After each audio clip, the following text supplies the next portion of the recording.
of the the Faculty of Science, Engineering and Environment here at Salford, and it is a particular pleasure to welcome you all here to the annual Undergraduate Design Challenge in its third year.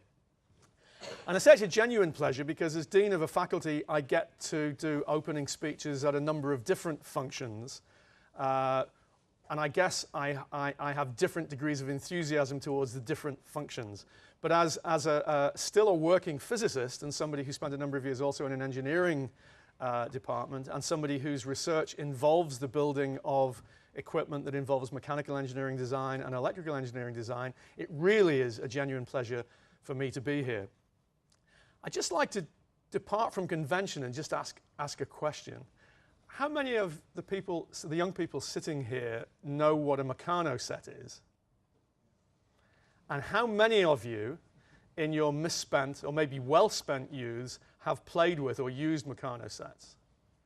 Well, that for me is really, really fascinating because I had the good fortune a number of years ago to meet Nobel Prize winner, Professor Sir Harry Kroto.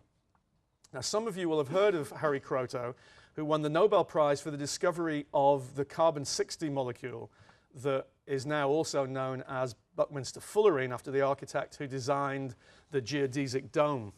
And the reason it was given that name is because it is essentially the shape of, I suppose, a couple of geodesic domes put together, or the shape of a football. But Harry Kroto's view, and I think I'm not even paraphrasing, was the trouble with young people today. Now, the trouble he was referring to was the fact that young people are much too much oriented towards careers in financial services and in the media, and not enough of them are coming into science and engineering. And Harry's view was that the trouble with young people today is they didn't play with Meccano sets when they were children. And just to test that in my own lectures to first-year physics students, for a number of years since Harry made that remark, I've been asking for the same show of hands. And absolutely remarkably, to a very high percentage, the people in my first-year physics classes all put up their hands and say that they use Meccano sets. And so I actually think that the sort of curiosity about the universe and the desire to build things and in some ways improve on bits of the universe in a way, is what leads us into science and engineering. And I have my own sort of little anecdote about how physicists differ from engineers. When I was about 10 years old, my grandmother had an old toaster, and I was curious as to exactly how this toaster functioned. So I took the toaster to pieces to find out. And I think that's what we all do, budding scientists and engineers. However, I never managed to put it back together again. And for that, my grandmother never really forgave me because toasters actually, back in the 1960s, were expensive consumer items. I think what maybe differentiates the physicist from the engineer is that as a physicist, I could take it apart and figure out what was in it, but couldn't put it back together again. But I imagine that all of you people would have been able to put it back together again, and so you're the engineers. Anyway, down to business. I am delighted to welcome you all here. I've just learned that it's going to be, I think, a pretty challenging challenge.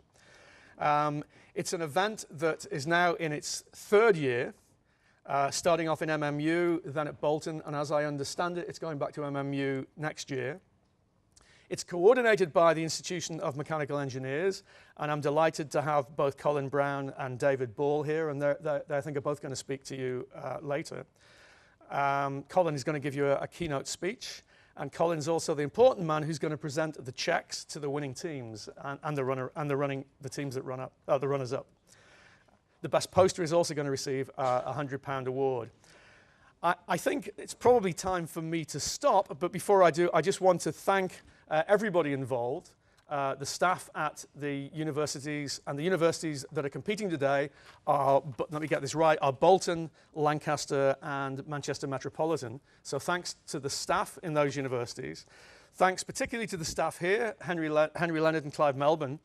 And many thanks to the Institution of Mechanical Engineers and to Colin and David. But most particularly, thanks to all of you for your enthusiasm. Thanks for deciding to be engineers. And thanks for coming here to compete in this challenge.